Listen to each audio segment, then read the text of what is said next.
England, 1829.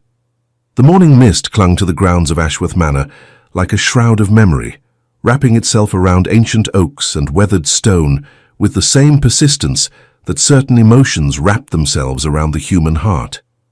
Maximilian Ashworth, Duke of Ravenscroft, stood at the window of his study, his tall frame silhouetted against the grey light of dawn, watching as a carriage made its slow progress up the long drive. He had been standing there for the better part of an hour, though he would admit such weakness to no living soul. 5 years had passed since he last saw her.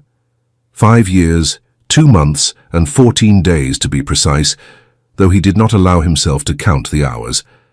A gentleman of his position and reputation did not indulge in such folly. The Duke of Ravenscroft was known throughout England for his cool composure, his impeccable judgment, and his absolute mastery over every aspect of his considerable domain. He had built that reputation with deliberate care, brick by brick, decision by decision, until the facade had become so complete that even he sometimes forgot it was merely that, a facade.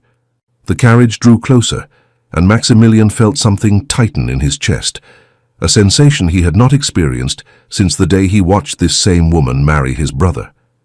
He forced his hands to remain steady, his breathing to remain measured. Control was everything. Control was all he had. Elizabeth. Even thinking her name felt like a transgression, though she had been family, his sister-in-law, for 6 years before widowhood claimed her. Before fate, in its cruel arithmetic, had taken Dominique from this world and left Maximilian to face the one truth he had spent a decade trying to bury, that he loved his brother's wife with an intensity that terrified him. The carriage stopped at the main entrance, and Maximilian stepped back from the window, though he did not look away. He watched as a footman opened the door and extended his hand. A gloved hand emerged first, small and elegant, followed by the rustle of black morning dress. Then she stepped down, and even from this distance, even through the morning mist and the 5 years that separated them, Maximilian felt the same shock of recognition that had struck him the first time he saw her. She had been 18 then, newly arrived from her father's modest estate in Cornwall, brought to London for her first season by an ambitious aunt.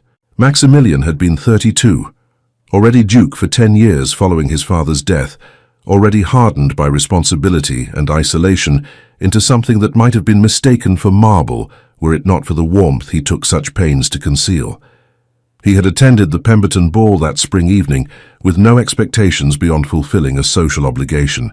The season had become a tedious parade of ambitious mothers and their calculating daughters, women who saw not a man but a title, a fortune, a means to elevation. Maximilian had perfected the art of polite distance, of being present in body while remaining utterly absent in spirit. And then he had seen her.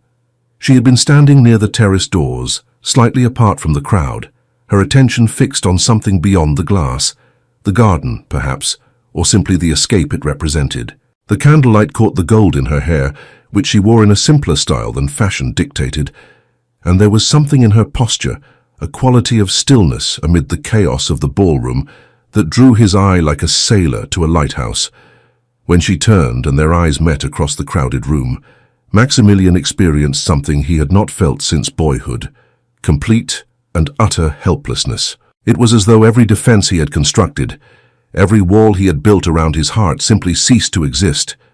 In that moment, he was merely a man, and she was merely a woman, and the space between them seemed both infinite and non-existent. He had crossed that space without conscious decision, his feet carrying him through the crowd with a determination that would have alarmed him had he been capable of alarm. He had been capable of nothing save the need to know her name, to hear her voice, to discover if the connection he felt was real or merely the fantasy of a man too long alone. Miss Hartwell, her aunt had introduced her, and Elizabeth had curtsied with practiced grace, though her eyes held a spark of something beyond mere social polish, intelligence perhaps, or the kind of quiet rebellion that comes from a spirit too large for its circumstances. "Oh, Your Grace," she had murmured, and her voice had been everything he had not known he was waiting to hear, warm and clear, with a hint of music in it, as though she might at any moment laugh or sing. They had danced. He had claimed her hand for the waltz, breaking his own rule against displaying preference, and as he led her onto the floor, he had felt the eyes of society upon them, noting, calculating, already composing the gossip that would fill tomorrow's drawing rooms. He had not cared. For perhaps the first time in his adult life, Maximilian Ashworth had not cared what anyone thought.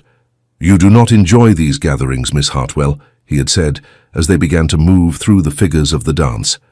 It was not a question. She had looked up at him, surprise flickering across her delicate features. "How did you discern such a thing, Your Grace?" "You were watching the garden as though it were a sanctuary," he replied. "I recognize the sentiment." A smile had touched her lips then. A real smile, not the practiced expression young ladies deployed like weapons in the marriage market. "I confess I find these events somewhat overwhelming. So many people, all working so very hard to appear other than they are. And you prefer authenticity. Does that make me terribly provincial?" "It makes you rare," he had said, and meant it. They had talked throughout the dance, and Maximilian had found himself saying things he had never said to anyone, revealing parts of himself he had thought sealed away forever. She had a way of listening that made confession feel not like weakness, but like gift. And when the music ended, he had not wanted to release her hand. "Might I call upon you, Miss Hartwell?" he had asked, propriety warring with desire in his tone.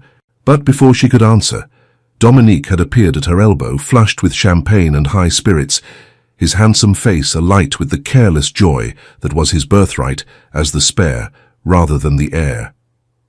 "I say, Max, are you going to monopolize this vision all evening?" Dominique had laughed, already reaching for Elizabeth's hand.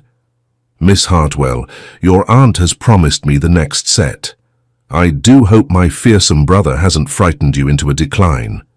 Elizabeth had looked between them, confusion in her eyes, and Maximilian had felt the first cold finger of foreboding touch his spine.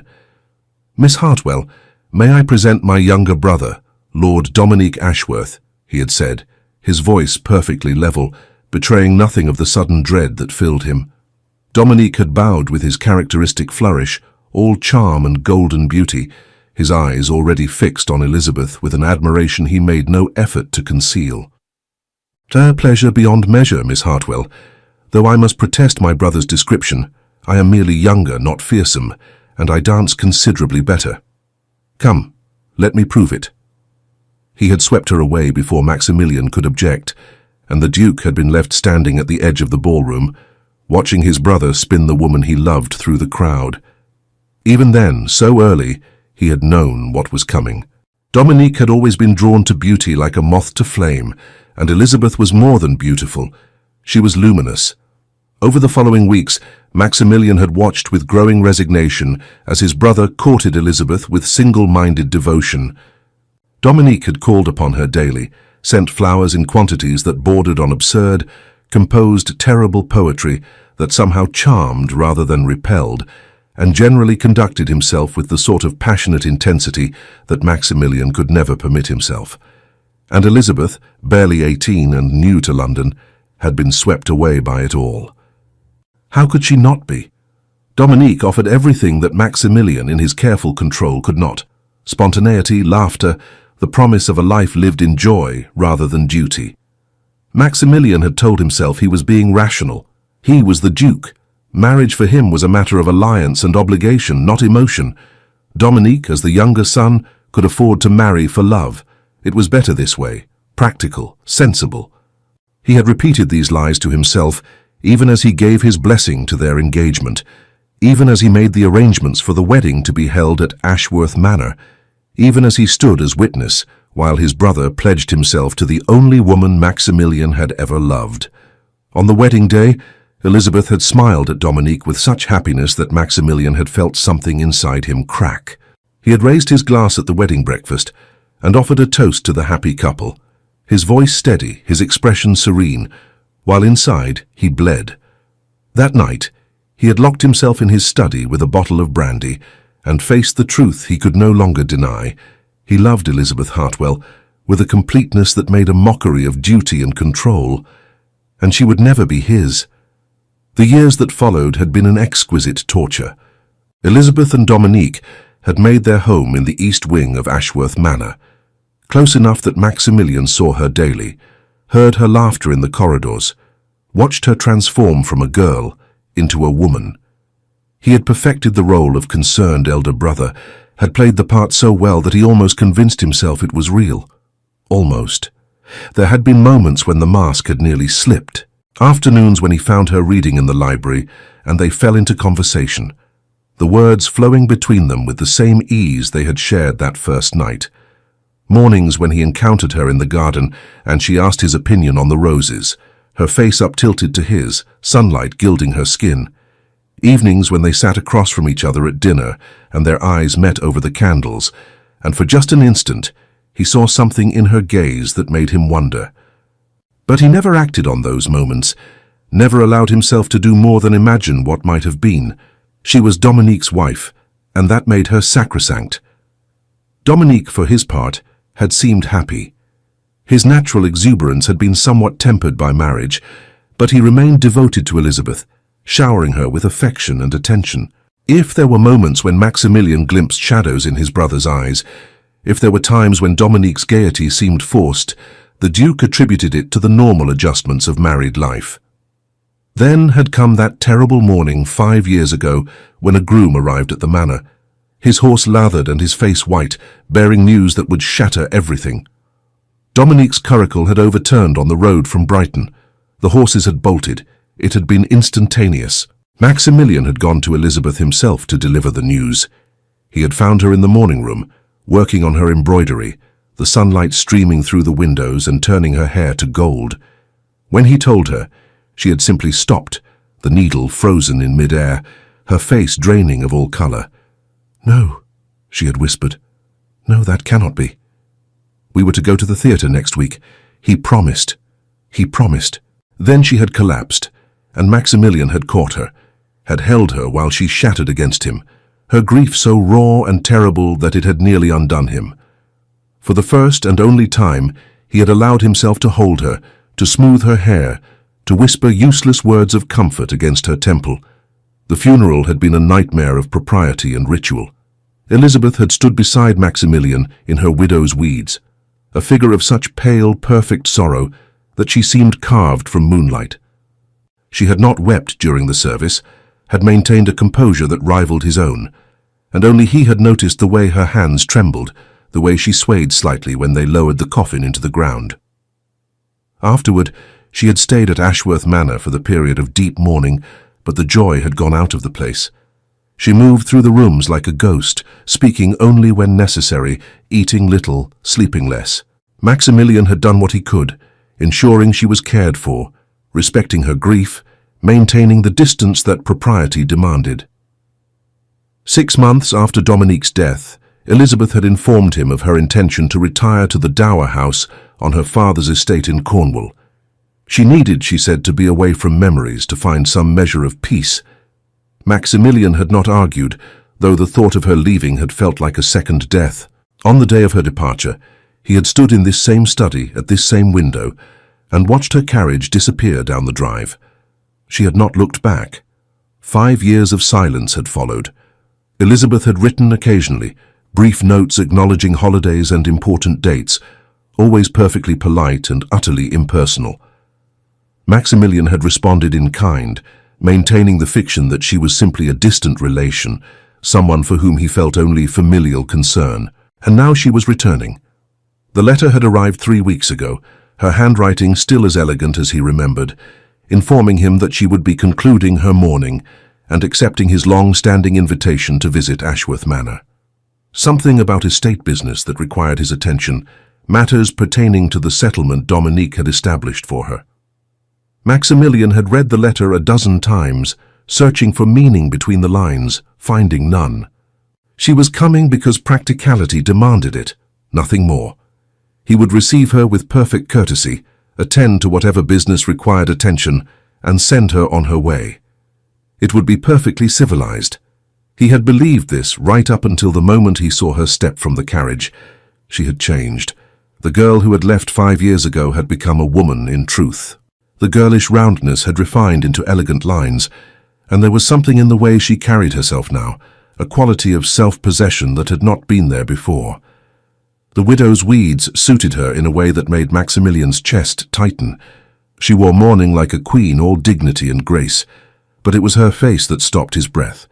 Time had not diminished her beauty. If anything, she was more striking now than she had been at 18. But there was a sadness in her eyes that had not been there before. A shadow that spoke of grief endured in solitude, and Maximilian found himself wanting to erase it with an intensity that bordered on violence. She looked up at the house, her gaze moving across the familiar facade, and even from this distance Maximilian could see the emotion that crossed her features. Loss, memory, something that might have been longing. Then her eyes lifted to his study window, and for one suspended moment they looked directly at each other. Maximilian did not move, could not move. The world had narrowed to this single point of connection, this meeting of eyes across distance, and he felt every defense he had spent 5 years rebuilding simply crumble to dust. Then Elizabeth looked away, turning to speak to her maid, and the moment broke. Maximilian forced himself to move, to descend the stairs with measured steps, to arrive in the entrance hall just as Henderson, the butler, was greeting their guest. "Your Grace," Henderson was saying, "we are delighted to welcome you back to Ashworth Manor." "Thank you, Henderson," Elizabeth replied, and the sound of her voice, unchanged, still holding that hint of music, sent a shock through Maximilian's system. "It is strange to be here again. Lady Elizabeth." She turned at the sound of his voice, and Maximilian watched color flood her cheeks, watched her hands clasped together at her waist in a gesture he remembered from years ago when she was nervous. "Your Grace," she said, and curtsied, though the movement seemed to cost her effort. "Thank you for your hospitality." "You are family," he replied, the formal words feeling like ash in his mouth. "Ashworth Manor is yours as much as it is mine." Something flickered in her eyes at that, pain perhaps, or memory. "That is kind of you to say, though we both know it is not precisely true." They stood looking at each other across the marble floor of the entrance hall, years and loss and unspoken words stretching between them like a physical presence. Maximilian was aware of Henderson and the footman watching, waiting, the whole household holding its collective breath at this reunion. "You must be fatigued from your journey," he said, falling back on the safety of protocol.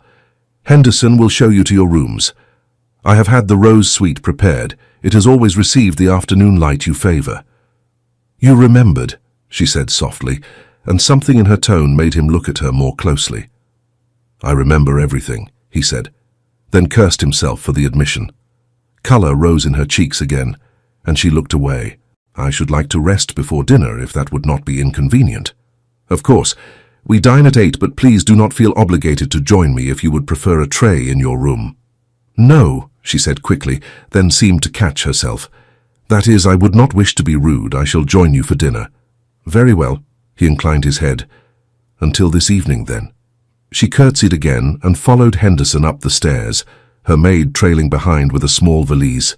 Maximilian stood watching until she disappeared around the landing, then turned and walked back to his study with careful, measured steps. Only when he was safely behind the closed door did he allow himself to lean against it, eyes closed, breathing like a man who had just run a great distance. She was here. Elizabeth was here, under his roof, and every feeling he had tried to bury was roaring back to life with a force that threatened to undo him. This was going to be harder than he had imagined. Elizabeth stood in the center of the rose suite and tried to remember how to breathe. 5 years. She had prepared herself for this moment for 5 years, had rehearsed what she would say, how she would act. She had convinced herself that time and distance had done their work, that she was ready to face him with perfect composure. She had been wrong. One look at Maximilian Ashworth, and she had felt 18 again, standing in a ballroom caught in the gaze of a man who seemed to see straight into her soul. If anything, he had become more imposing with age. At 37, he was in the prime of manhood, his dark hair touched with silver at the temples, his features sharper, more austere. He wore authority like a second skin, and there was a quality of isolation about him that made her heart ache. But his eyes, those grey eyes that had haunted her dreams, were unchanged, and in them, for just a moment, when he said he remembered everything, she had seen something that made her pulse quicken. "Shall I unpack your things, my lady?" Agnes, her maid, asked tentatively. Elizabeth turned away from her contemplation of the room. Yes, thank you, Agnes. Just the necessities for now. We will not be staying long. As you say, my lady. Agnes bustled about with the efficiency of long practice, while Elizabeth moved to the window. The rose suite overlooked the gardens, and the view was exactly as she remembered. The late spring flowers were in full bloom, creating a riot of color against the manicured lawns. In the distance she could see the ornamental lake where she and Dominique had often walked, where he had first kissed her on an autumn evening 6 years ago. Strange, how that memory brought only a gentle melancholy now, rather than the sharp pain that had characterized the first years of her widowhood. Time had indeed done its work on her grief, had transformed it from an open wound into a scar that ached only occasionally, but it had done nothing to diminish her feelings for Maximilian. Elizabeth closed her eyes, leaning her forehead against the cool glass. This was her great secret, the truth she had carried alone for 6 years. She had married the wrong brother. She had not known it at first. Dominique had been everything a young girl could want, handsome, charming, attentive. He had made her laugh, had written her poetry, had promised her a life of joy and adventure, and she had convinced herself that what she felt for Maximilian was merely the admiration any young woman would feel for a powerful, attractive man. Infatuation, nothing more. It was only after the wedding, after she became part of the household at Ashworth Manor, that she began to understand the truth. Dominique loved her, she did not doubt that. But his love was like summer lightning, bright, spectacular, and ultimately fleeting. He adored her in company, grew bored with her in private. He wanted the idea of a wife, the possession of a beautiful woman, but he had little interest in the person she actually was. Maximilian, on the other hand, had known her from that first meeting. When they talked, and they talked often during those years before Dominique's death, she felt truly seen for perhaps the first time in her life. He asked her opinions on matters of estate management, discussed books and politics and philosophy with her as though her thoughts mattered. He noticed small things, when she was tired, when she was troubled, when she needed silence rather than conversation. And slowly, inexorably, Elizabeth had fallen in love with her husband's brother. She had hidden it, of course, hidden it from Dominique, from the household, from herself whenever possible. She had been a dutiful wife, had smiled and played her role, and had told herself that these feelings would fade. Then Dominique had died, and everything had become impossibly complicated. His death had devastated her, not least because of the guilt that came with it. In those terrible weeks after the accident, lying alone in her darkened room, she had tortured herself with questions. Had Dominique known? Had he sensed her divided heart? Was that why he had seemed so restless in those final months, so quick to find excuses to be away from Ashworth Manor? She had fled to Cornwall not just to mourn, but to escape the impossible situation of being in love with her dead husband's brother. 5 years of exile, 5 years of trying to forget, of convincing herself that what she felt was simply a widow's fantasy, a way of avoiding the reality of her loss. And now, standing in this room where she had spent so many sleepless nights, thinking of the man who lived in the opposite wing of the house, she knew that nothing had changed. If anything, what she felt was stronger, sharpened by absence, into something that felt less like affection and more like necessity. This was madness.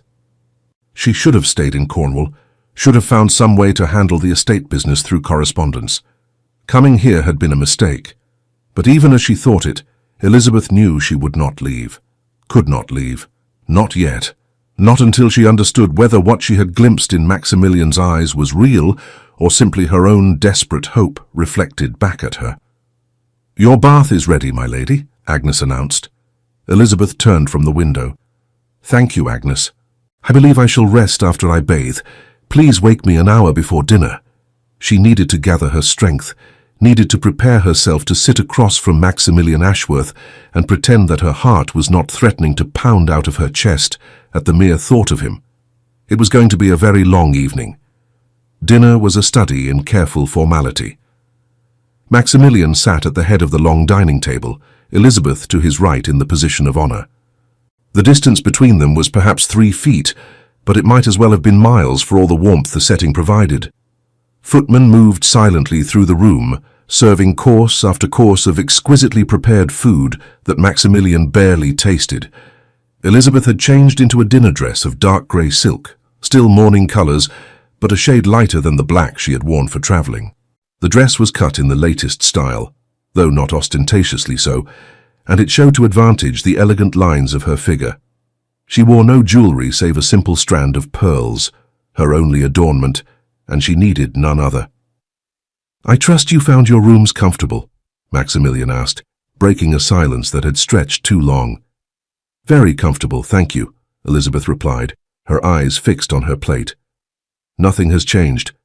I find that people often desire consistency in times of transition." She looked up at that, meeting his gaze directly for the first time since they had sat down. "Is that why you have kept everything exactly as it was? For my sake?" The question caught him off guard. He had indeed instructed the household to maintain the East Wing, just as it had been when she lived there, had even preserved her personal sitting room, though he could not have explained to himself why. "I saw no reason to change what was already perfect," he said carefully. Something shifted in her expression, pain, perhaps, or a flash of some other emotion he could not name. She looked away again, reaching for her wine glass. "You mentioned in your letter that there were matters pertaining to Dominique's settlement that required attention," Maximilian continued, steering the conversation to safer ground. "Yes," Elizabeth said, seeming grateful for the change of subject. "My man of business has raised some questions about the investments that were made on my behalf. I confess, I do not understand the complexities involved, and I hoped you might review the documents and advise me." "Of course. I would be happy to assist. We can review everything in my study tomorrow if that would suit." "That would be most helpful, thank you." Another silence fell, broken only by the clink of silverware against china. Maximilian searched for something to say, some topic that would bridge this awful distance between them, but every subject seemed fraught with danger. He could not ask about her life in Cornwall without risking painful memories, could not speak of the manor without referencing Dominique, could not discuss his own affairs without revealing how empty his life had been these past 5 years. "Have you been well, Your Grace?" Elizabeth asked suddenly, and there was something in her tone that made him look at her sharply. "Quite well, thank you." "Forgive me, but you seem tired. Have you been working very hard?" He was tired, exhausted in fact. The past weeks, knowing she was coming, he had thrown himself into estate business with an intensity that bordered on obsession, trying to outrun the anticipation that threatened to consume him. "The duchy requires constant attention," he said with a dismissive gesture. "Yes, but surely even dukes require rest. Dominique used to say—" She stopped abruptly, her hand going to her throat, as though to stop the words. "It is all right," Maximilian said quietly.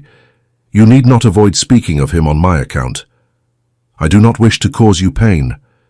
"The pain is there regardless," he replied, and was surprised to find it was true. He had loved his brother, despite everything. "Speaking of Dominique does not create grief, Elizabeth. It merely acknowledges what already exists." She looked at him for a long moment, and he saw tears glisten in her eyes, though she did not allow them to fall. "He was lucky to have you as a brother," she said softly. "You gave him everything." Not everything, Maximilian thought. "I kept one thing for myself, even if I could never claim it." "He was my brother," Maximilian said instead. "I would have done anything for him." "I know." She reached for her napkin, dabbing at her eyes. "Forgive me. I had thought I was past these sudden moments of emotion. There is nothing to forgive. Grief is not a linear progression. You speak as one familiar with it." "I have had my share of losses," he said, thinking not just of Dominique but of her, of the life they might have had if fate had been kinder. The footmen served the next course, and they ate in silence for several minutes. Then Elizabeth spoke again, her voice determinedly lighter. "Tell me what has been happening in society. I have been quite removed from such matters in Cornwall, and I confess I am curious about what I have missed." Maximilian allowed the change of subject, and they passed the remainder of the meal in discussing the safer topics of politics and social gossip.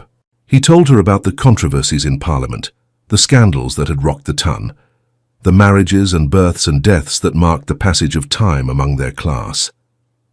She listened attentively, asking intelligent questions, and gradually the awful formality that had marked the beginning of the meal eased into something closer to their old rapport. By the time the dessert course arrived, they were almost comfortable with each other, the conversation flowing with something approaching the ease they had once shared.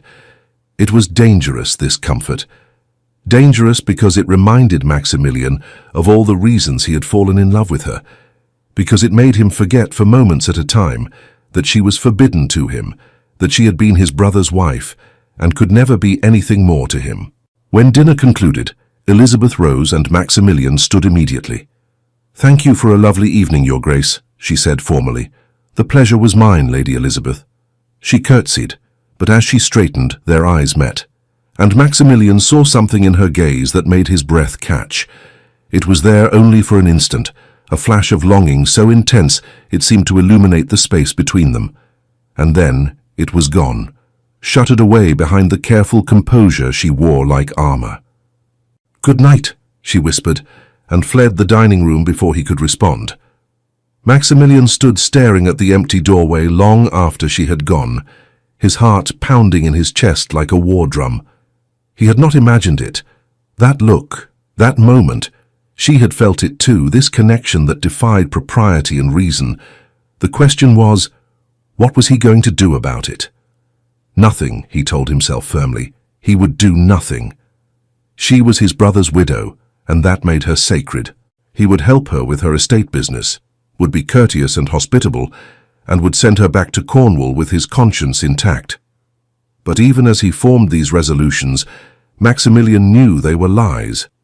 Something had shifted tonight, some carefully maintained distance had collapsed, and he suspected that neither of them would emerge from her visit unchanged. He poured himself a generous measure of brandy and retired to his study, knowing that sleep would not come easily this night. The next morning dawned clear and bright, promising one of those perfect late spring days that made England seem like paradise.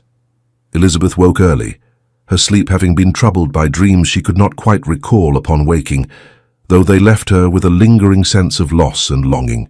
She dressed in a simple day dress of dove grey and descended to the breakfast room, hoping for a few moments of solitude before facing Maximilian again. But when she entered, she found him already there, standing by the sideboard with a cup of coffee in his hand. He turned at the sound of her entrance, and Elizabeth saw surprise flicker across his features. "Forgive me," she said. "I did not mean to intrude upon your morning routine." "You are not intruding," he replied, setting down his cup. "I am pleased to have your company. Please, help yourself to whatever you wish." They moved through the ritual of assembling breakfast plates with careful attention to not touching, not standing too close, though the awareness between them was palpable. Elizabeth selected toast and preserves, while Maximilian resumed his position by the window, looking out at the gardens.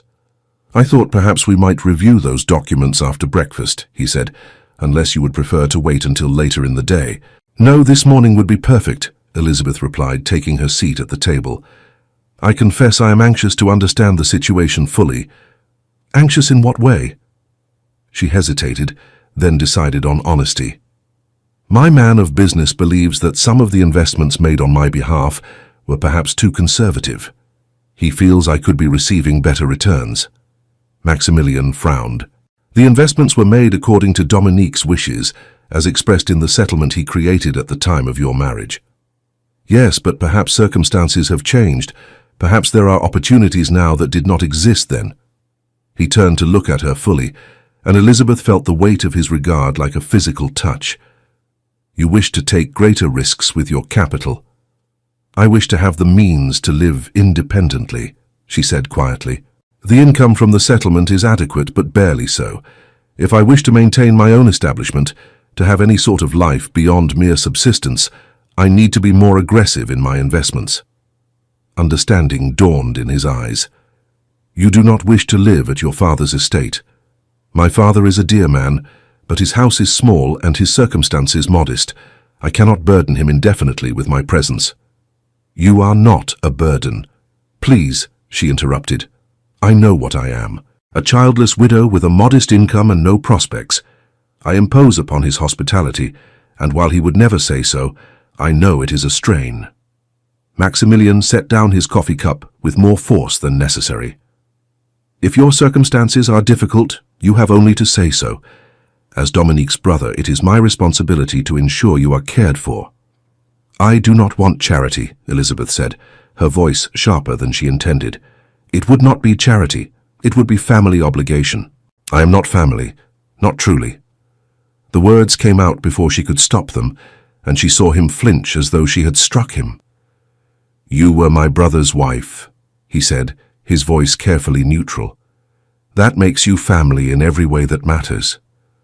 Was it her imagination, or was there some emphasis on the word brothers?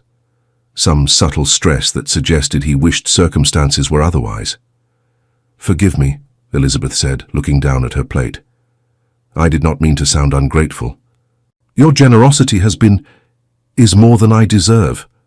"You deserve far more than I have given you," he said quietly, and when she looked up, she found him watching her with an intensity that made her breath catch. They stared at each other across the breakfast table, and Elizabeth felt the air between them grow thick with everything they were not saying. This was dangerous. This conversation had strayed far from the safe territory of investments and estate business into something much more treacherous. "Shall we review those documents?" she asked, her voice barely above a whisper. Maximilian seemed to shake himself, as though waking from a trance. "Yes, of course, if you are finished with your breakfast, we can adjourn to my study." Elizabeth followed him through the familiar corridors of Ashworth Manor, acutely aware of his presence beside her. He walked with the unconscious grace of a man completely comfortable in his own body, and she found herself noticing small details she had tried not to notice the night before. The way his coat stretched across his broad shoulders, the lean strength evident in his movements, the faint scent of sandalwood and something uniquely him that made her want to move closer. This was madness. She needed to control herself, to remember who they were and what stood between them. The study was exactly as she remembered it, a masculine sanctuary of leather and wood, floor-to-ceiling bookcases lining 3 walls, a massive desk positioned to catch the morning light. Maximilian gestured to one of the chairs positioned before the desk, but Elizabeth found herself drawn instead to the window, to the view of the gardens she had loved so well.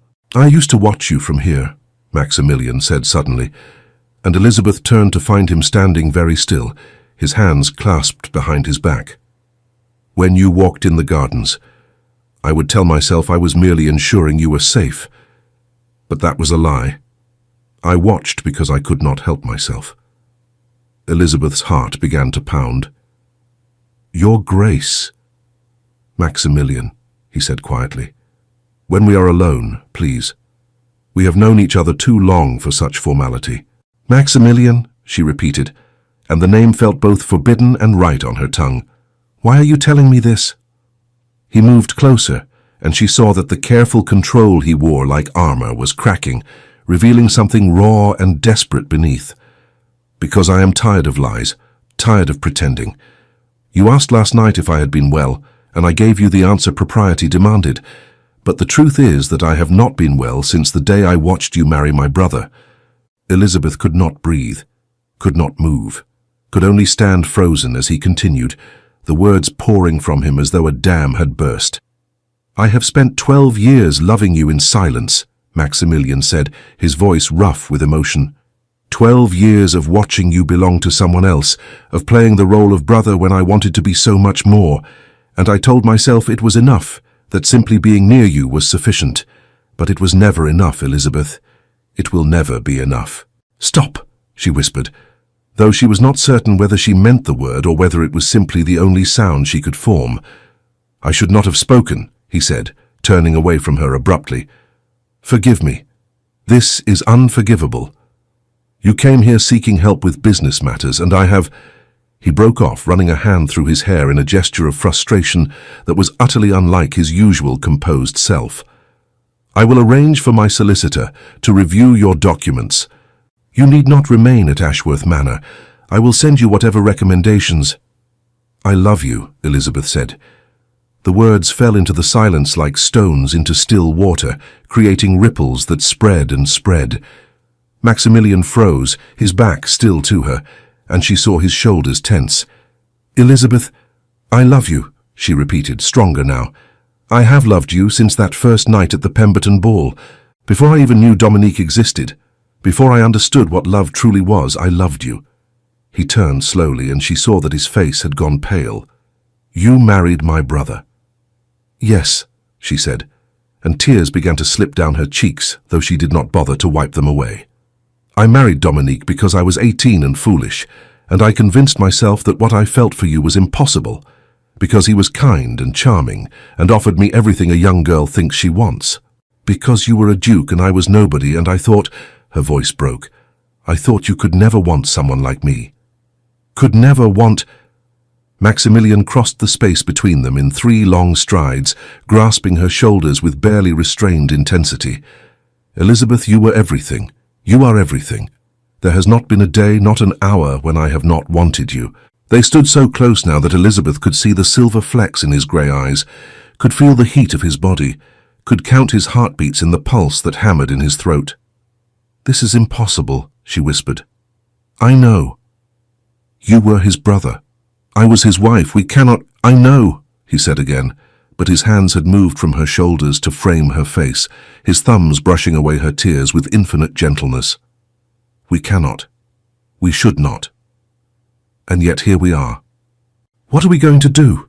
For answer, Maximilian bent his head and captured her lips with his own. The kiss was nothing like what Elizabeth had imagined during all those long, lonely nights in Cornwall. It was not gentle or tentative or careful. It was desperate and claiming and utterly consuming, as though 12 years of denied desire had condensed into this single moment. His mouth moved over hers with fierce possession, and she responded with equal fervor, her hands fisting in his coat, pulling him closer still. They kissed as though they were drowning, and each was the other's only hope of salvation. Kissed until Elizabeth was dizzy with it, until the world had narrowed to the taste of him, the feel of his hands in her hair, the solid strength of his body against hers. When they finally broke apart, both breathing hard, Maximilian rested his forehead against hers, his eyes closed. We should not have done that, he said roughly. No, Elizabeth agreed, but she did not let go of his coat. We should not. If anyone knew, I know. He opened his eyes, and the anguish she saw there made her heart clench. Elizabeth, I cannot offer you marriage. You must understand that. You are my brother's widow. The scandal would be... I know, she interrupted. I understand. The church, society, everyone would condemn us. You would lose your standing, your reputation, everything you have built. I care nothing for any of that, he said fiercely, but I will not make you the subject of gossip and scorn. I will not watch society tear you apart. Elizabeth stepped back, needing distance to think clearly, though her body protested the loss of his warmth. She moved to the window, wrapping her arms around herself. Then what can we have? She asked quietly. What is possible for us? The silence stretched so long that she thought he might not answer. Then she heard him move behind her, felt his presence at her back, though he did not touch her. I do not know, he admitted, but I cannot pretend any more, Elizabeth. I cannot stand before you and act as though you are merely my brother's widow, someone for whom I feel only familial concern. Not now. Not after this. She turned to face him, and in his eyes she saw the same longing that consumed her, the same desperate hope warring with impossible circumstance. What would you have me do? She asked. Return to Cornwall? Pretend this conversation never happened? I would have you stay, he said, and the raw honesty in his voice made her tremble. Stay here at Ashworth Manor. Not in the dower house, not in exile, but here. With me. As what? Your sister-in-law, your ward? As the woman I love, he said simply. Let society think what it will. We need not explain ourselves to anyone. You would risk your reputation. My reputation be damned, he said with sudden vehemence. I have spent my entire adult life doing what was proper, what was expected, what was right. I gave up the woman I loved for duty's sake. I have been the perfect duke, the perfect brother, the perfect peer, and I am tired, Elizabeth. So profoundly tired of being perfect. She stared at him, seeing him truly perhaps for the first time. Not the Duke of Ravenscroft, not the marble paragon society believed him to be, but simply Maximilian, a man who had sacrificed his own happiness for so long that he had almost forgotten it was possible to want more.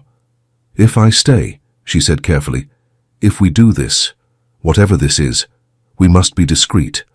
I will not have your name dragged through the mud because of me." "Elizabeth, I mean it, Maximilian. I know what I am risking. I am a widow. Society will think the worst of me regardless. But you are a duke. You have responsibilities, obligations. We must be careful." He studied her for a long moment, and she saw the battle raging behind his eyes. Desire warring with duty, love fighting against a lifetime of careful control. "I can give you time," he said finally.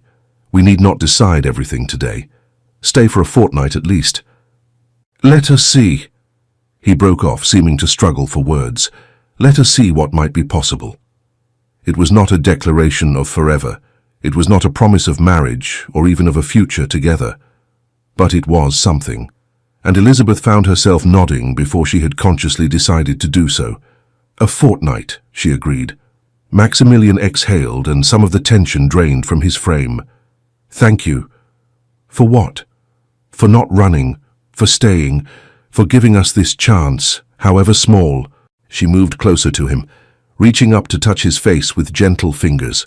He closed his eyes at the contact, turning his head to press a kiss to her palm, and Elizabeth felt something shift inside her, some final wall crumbling. "I should have fought for you 12 years ago," she said softly. "I should have been braver." "You were 18, he replied, opening his eyes. "And I was a coward. If I had had any courage at all, I would have told you how I felt before Dominique had a chance to sweep you away. And would I have believed you? Would I have had the strength to choose you over someone who offered me security without risk? I suppose we will never know." "No," she agreed. "But we are not those people anymore. We are not the Duke and the debutante. We are simply two people who have loved each other across time and circumstance and loss. Two people who have already waited 12 years, Maximilian said, and there was something hungry in his voice that made heat pool in her belly. "I do not wish to waste what time we might have." He pulled her close again, and this time when he kissed her, there was a tenderness mixed with the passion, a sense of wonder that this was finally happening, that they were finally allowing themselves this happiness. When they broke apart, Elizabeth rested her head against his chest, listening to the steady thrum of his heartbeat. "I'm frightened," she admitted. "Of what?" "Of how much I feel, of what we are risking, of what will happen when this fortnight ends." His arms tightened around her. "Then let us not think of endings, not today. Today let us simply be." It was, she thought, the most un-Duke-like thing she had ever heard him say, and she loved him all the more for it. They stood together in the morning light streaming through the window, holding each other as though they could stop time through will alone. And for that moment at least, the world and its demands seemed very far away. The days that followed took on a dreamlike quality for Elizabeth. On the surface, life at Ashworth Manor continued exactly as it had before. She and Maximilian maintained perfect propriety in the presence of the servants, dined formally each evening, conducted themselves with all the decorum their positions required. But in the stolen moments when they were alone, everything changed. They walked together in the gardens in the early mornings, before the household stirred, talking with the ease that had always characterized their conversations, but now without the careful distance that had once kept them separated. They spent afternoons in the library, ostensibly reading, but more often simply existing in each other's company, learning the small intimacies of shared silence. And sometimes, when they were certain they would not be disturbed, they allowed themselves the forbidden pleasure of touch. A kiss in the shadowed alcove of the music room, her hand in his as they stood watching the sunset from the terrace, his arms around her waist as they swayed to music only they could hear. It was both more and less than Elizabeth had dreamed of. More because every moment with Maximilian was suffused with a joy she had never known, a sense of rightness that made her wonder how she had survived the years without him. Less because the shadow of impossibility hung over everything, the knowledge that this interlude could not last, that reality would eventually intrude upon their carefully constructed sanctuary. On the 5th day of her visit, Elizabeth woke to find rain drumming against the windows. the kind of steady downpour that promised to last all day. She dressed and descended to the breakfast room to find Maximilian already there, looking out at the grey morning with an expression of such melancholy that it made her heart ache. "You are thinking too much," she said softly, coming to stand beside him. He glanced at her, and she saw the weight of responsibility settling back onto his shoulders like a familiar burden. "I am always thinking too much. It is my particular curse." "Then allow me to distract you." She took his hand, twining her fingers with his. "What shall we do with this rainy day? I have estate business that requires attention." "Maximilian," he sighed, but she saw the corner of his mouth twitch. "You are bad for my productivity, Lady Elizabeth." "Good," she said firmly. "You work too hard. When was the last time you took a day simply for yourself?" "I cannot recall." "Then today shall be that day. I demand it." "You demand it?" His eyebrows rose in aristocratic amusement. "And since when does a duke take orders from the woman who loves him?" she finished, "since he realized that love is more important than duty." The amusement faded from his face, replaced by something fierce and tender. "You are dangerous," he said softly. "You make me want things I cannot have." "Then let us pretend just for today that you can have them, that we are simply Maximilian and Elizabeth, with no titles or obligations or impossible circumstances, just two people on a rainy day." She saw him waver, saw the eternal battle between duty and desire play out across his features. Then, deliberately, he set down the papers he had been holding and took both her hands in his. "Very well," he said. "What does one do on a rainy day when one is simply Maximilian and Elizabeth?" Elizabeth felt triumph surge through her, followed immediately by nervousness. She had not actually planned beyond securing his agreement. What did they do now? "We could play chess," she suggested tentatively. "I always win at chess." "Then I shall simply have to improve my game, unless you're afraid of competition." He laughed, actually laughed, a sound of such pure delight that it made her want to weep. How long had it been since she had heard him laugh without restraint? "I am many things, Elizabeth, but afraid of you at chess is not one of them." "Very well, let us play." They settled in the library, the chessboard between them, and Elizabeth discovered that Maximilian had not been exaggerating about his skill. He defeated her soundly in the first game and the second, and was well on his way to winning the third when she finally threw up her hands in surrender. "This is not fair," she complained. "You have had years more practice than I." "You are improving," he said, studying the board. "Your defense has grown considerably stronger since the first game." "My defense is the only thing keeping me from complete humiliation." "Chess is not unlike life," Maximilian mused, leaning back in his chair. "The key is learning which pieces to sacrifice and which to protect at all costs." Elizabeth looked up sharply. "And which am I? A piece to be sacrificed or protected?" The levity drained from his expression. "You are the queen," he said quietly, "the most powerful piece on the board, the one around which every strategy revolves, the one I would sacrifice everything else to keep safe. Even yourself? Especially myself." She rose and moved around the table to stand before him. Maximilian looked up at her, and in his eyes she saw everything he could not say aloud. The love, the longing, the quiet desperation of a man who had found what he wanted most in the world and knew he might have to give it up. "I do not want you to sacrifice yourself," Elizabeth said, cupping his face in her hands. "I want us to find a way to both be safe, to both be happy." "That may not be possible." "Then we shall make it possible." She bent and kissed him softly. "We are not chess pieces, Maximilian. We are people with will and choice and the ability to shape our own destiny." He pulled her down onto his lap, wrapping his arms around her waist, and she went willingly, settling against him with a sigh of contentment.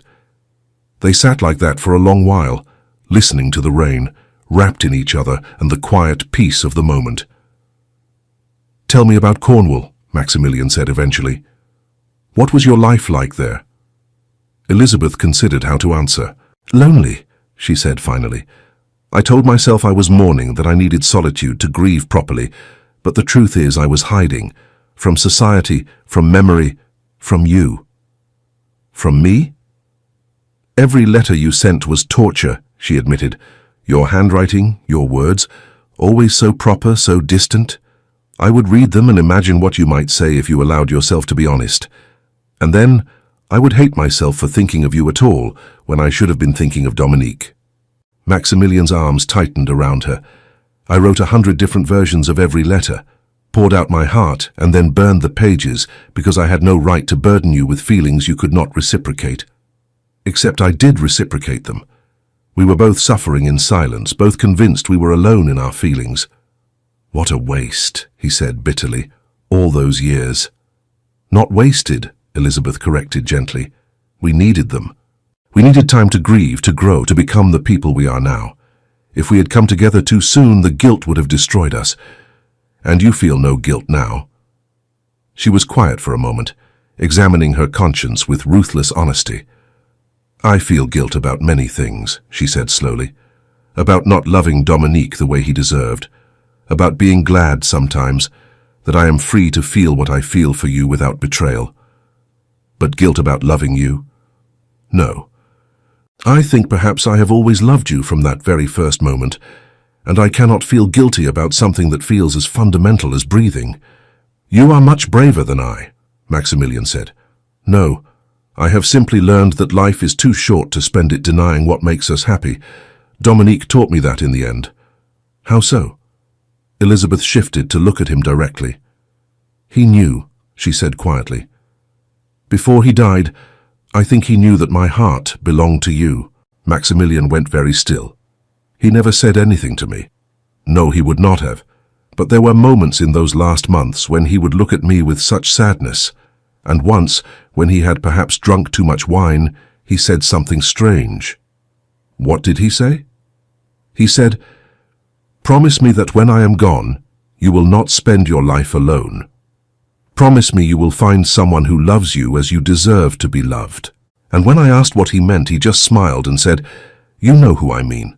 Maximilian closed his eyes and Elizabeth saw a muscle jump in his jaw. I should have been more careful. If he suspected, it was not your fault, Elizabeth said firmly. You were always perfectly proper. If Dominique sensed anything, it was because he knew us both well enough to see what we were trying so hard to hide. And that is supposed to make me feel better? No, it is supposed to make you understand that he would not have wanted us to suffer forever, out of some misguided sense of loyalty to his memory. Dominique loved life, loved joy. He would hate knowing that his death has kept two people who love each other apart. Maximilian opened his eyes and looked at her with such intensity that she felt it like a physical touch. You truly believe that? I do. He pulled her close and kissed her, and this time there was a quality of surrender in it, as though he had finally stopped fighting against what they both wanted. When they broke apart, he rested his forehead against hers. What are we going to do? He asked, echoing her question from days before. I do not know, she admitted, but I know I do not want to leave at the end of this fortnight. Then do not leave. It is not that simple. Why not? He drew back to look at her. You said yourself that your father's house is small, his circumstances modest. You need not return there. Stay here. Ashworth Manor is as much your home as anywhere. Maximilian, people will talk. Let them talk. You say that now, but when the gossip starts, when society begins to speculate about the nature of our relationship, then they will be correct in their speculation, he said bluntly. Elizabeth, I am not suggesting we parade our feelings before the ton. I am not fool enough to think we can marry, much as I wish it were otherwise. But surely we can find some middle ground between the impossible and the nothing we have had for 12 years. She wanted to agree, wanted it so desperately that it frightened her. But she had to be practical, had to consider all the implications. What exactly are you proposing? She asked carefully. Stay at Ashworth Manor as my permanent guest. To the world you are my brother's widow, a woman of respectable but modest means whom I am assisting out of family obligation. No one need know anything beyond that. And in private? In private, you are mine, he said with quiet possession, as I am yours. We make no promises we cannot keep, acknowledge no future we cannot have, but for whatever time we are given, We are together. It was not a declaration of forever. It offered no security, no guarantee.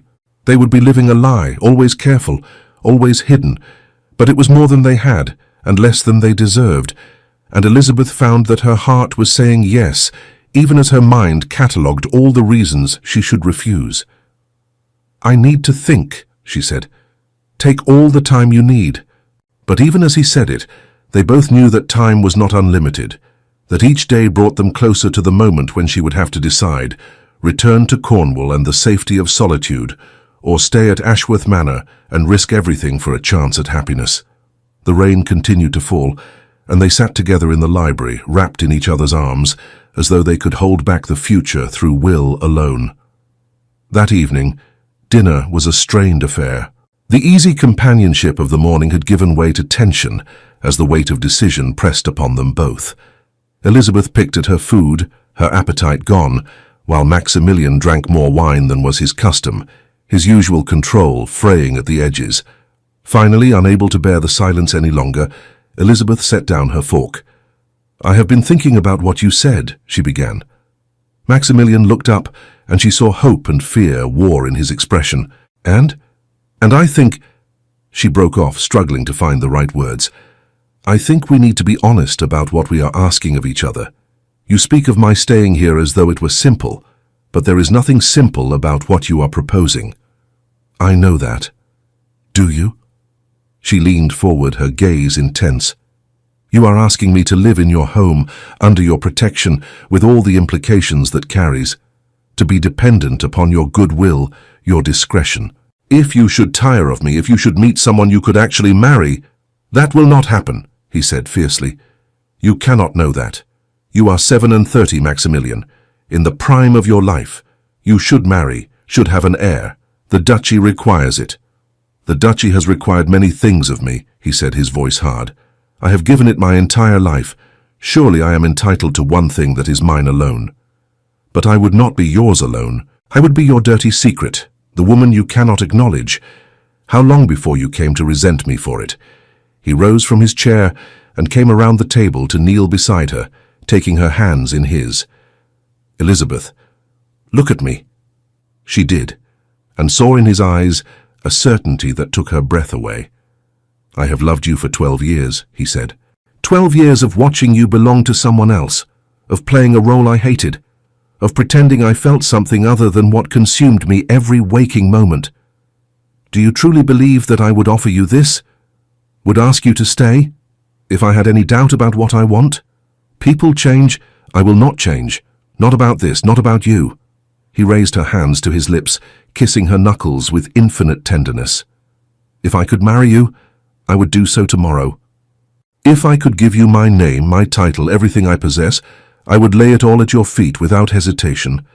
But since I cannot, I am asking you to accept what I can offer. My home, my protection, my devotion. For as long as you will have me." Tears spilled down Elizabeth's cheeks. "And what do I offer you in return? What do I bring to this arrangement beyond scandal and complication?" "You bring yourself," he said simply. "That is all I have ever wanted, all I will ever need." She looked at him kneeling before her, this proud man who commanded the respect of Parliament and the admiration of society, and saw only Maximilian, the man who had loved her in silence for 12 years, who had put her happiness before his own, again and again, who was now offering her everything he had to give, even knowing it could never be enough. And she made her decision. "I will stay," she whispered. For a moment, Maximilian did not move, as though he had not quite heard her correctly. Then understanding dawned in his eyes, followed by a joy so intense it transformed his entire countenance. "You will stay," he repeated as though testing the words. "I will stay," she confirmed, and found herself smiling through her tears. "I will be your impossible love, your secret happiness. And if society condemns us, if people whisper and speculate, we shall weather it together." He surged to his feet, pulling her up with him, and kissed her with a fierce possession that left no room for doubt about what this meant to him. Elizabeth returned the kiss with equal fervor, pouring into it all the love and longing she had kept locked away for so long. When they finally broke apart, both breathing hard, Maximilian rested his forehead against hers. "I do not deserve you," he said roughly. Then perhaps we are even, Elizabeth replied, for I certainly do not deserve your devotion. We shall have to disagree on that point.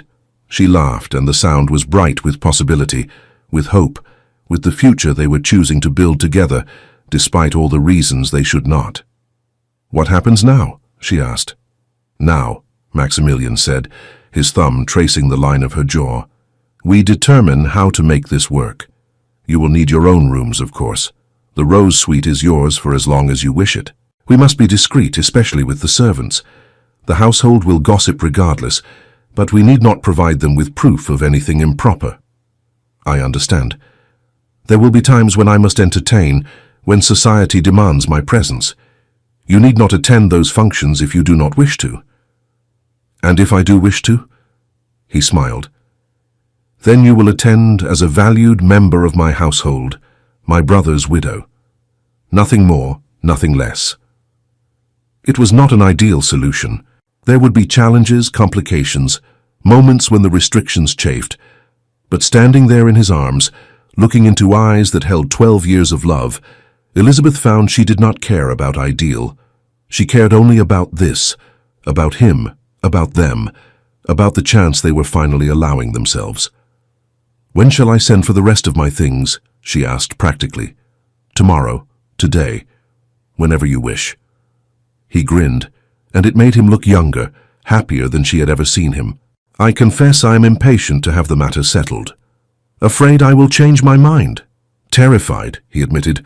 I feel as though I am in a dream from which I might wake at any moment.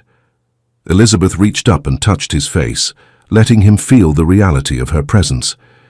This is no dream, she said softly. This is our life, strange and impossible, and utterly real. Our life, he repeated, testing the words. I like the sound of that. So do I.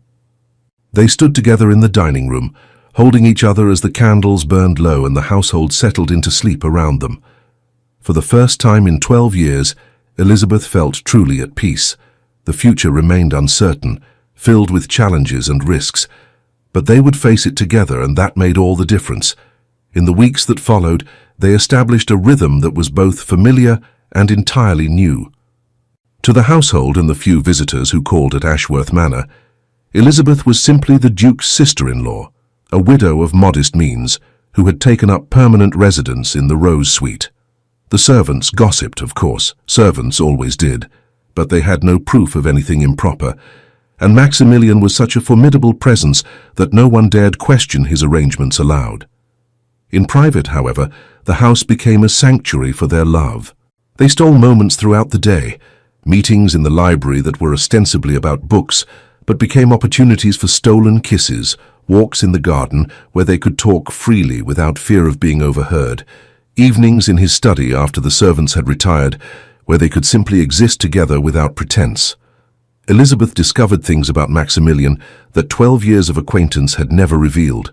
She learned that he was ticklish along his ribs, that he had a surprisingly terrible singing voice, that he preferred his eggs soft-boiled and became grumpy if he did not have his morning coffee. She learned the feel of his laughter rumbling through his chest when she lay against him, the way his hands trembled slightly when he touched her face, the particular way his eyes darkened when he looked at her with desire. And Maximilian, in turn, learned her, learned that she had nightmares sometimes, and woke disoriented, needing reassurance, learned that she liked to read poetry aloud when she thought no one was listening, learned that she had a sharp wit that she often hid behind proper manners, and a stubbornness that matched his own when she believed herself in the right. They were, Elizabeth thought, learning to be together, not as Duke and sister-in-law, not as the people society expected them to be, but as simply Maximilian and Elizabeth, two souls who had found each other across time and circumstance and refused to let go. But there were difficulties too. Moments when the restrictions of their situation chafed, when Elizabeth felt the weight of being a secret pressing upon her. Times when Maximilian's duties as Duke required him to attend functions where she could not follow, and she spent evenings alone in the Rose Suite, trying not to think about the eligible young ladies being paraded before him. And there were the memories. Always there were memories. One afternoon, nearly 2 months after her arrival, Elizabeth found herself in the East Wing, standing before the door to the rooms she had shared with Dominique. She had not entered them since her return, had avoided this corridor entirely, but today something drew her here, a need to confront the past, perhaps, or simply to make peace with it. She turned the handle and entered. The rooms were exactly as she had left them. The furniture stood in its familiar arrangement, dust covers protecting the upholstery. The curtains were drawn, casting everything in a dim half-light that made it feel suspended in time. Elizabeth moved through the space slowly, touching things as she went. The desk where Dominique had sat to write his letters, the chair where he liked to read, the window that overlooked the lake. She felt tears prick her eyes, but they were gentle tears, sad but no longer agonizing. "I am sorry," she whispered to the silence. "I am sorry I could not love you the way you deserved. Sorry that my heart was always divided. But I did love you, Dominique. In my way, I did." He knew that. Elizabeth spun around to find Maximilian standing in the doorway, his expression gentle. "I did not hear you come in," she said, wiping at her eyes. "I saw you enter the East Wing. I wanted to make sure you were all right." He stepped into the room, looking around with his own sadness. "I have not been in here since the day we packed away his things. Why have you kept it like this? Why not put someone else in these rooms?" "I suppose I thought you might want them preserved," he admitted. "Some memorial to what was." Elizabeth looked at him, this man who had thought of everything, who had protected even the memory of his brother's marriage, despite his own feelings. "I think it is time to let go," she said softly. "Not of his memory. I will always carry that with me. But of this shrine to the past. These rooms should be used, lived in. Keeping them like this helps no one." Maximilian crossed to her, taking her hands. "Are you certain?" "I am," Elizabeth confirmed. "Dominique would not have wanted us frozen in grief. He lived for joy, for movement forward. Let us honor him by doing the same." Maximilian nodded slowly, then pulled her into his arms. They stood together in the fading light of Dominique's rooms, mourning what had been lost and accepting what they had found. "I will have the staff prepare these rooms for guests," Maximilian said eventually. "And perhaps we might establish a scholarship in his name, for young men wishing to study at university. He would have liked that." "He would have loved it," Elizabeth agreed.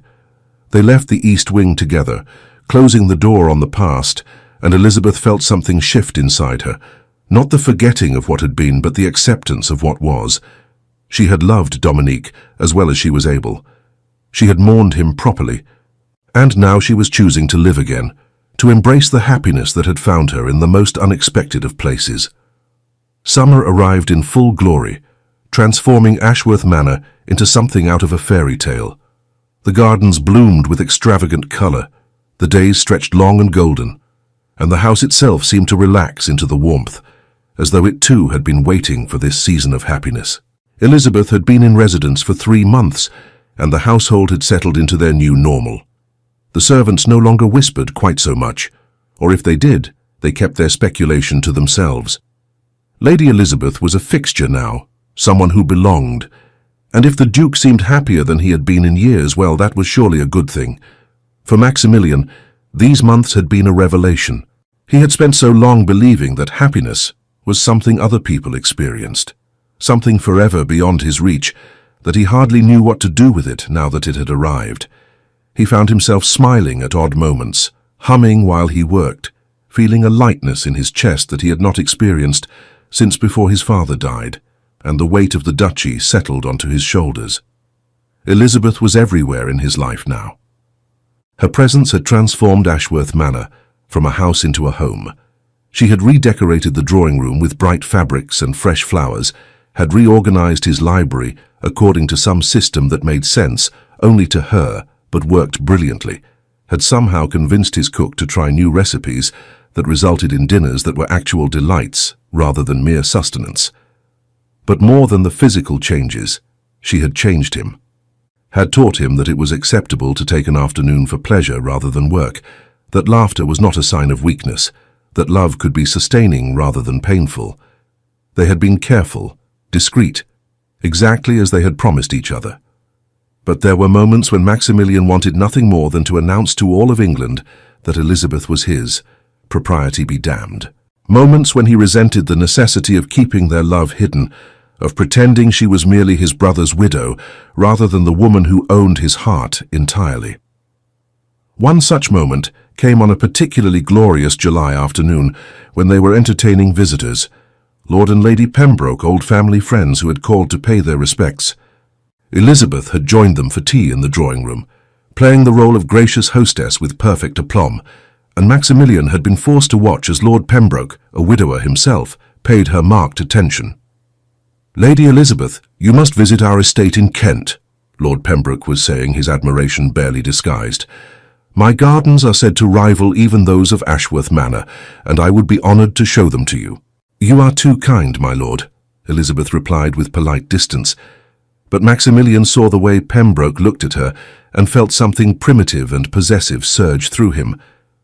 "Not at all. A beautiful woman deserves beautiful surroundings, and may I say morning becomes you. You are even lovelier than I remembered."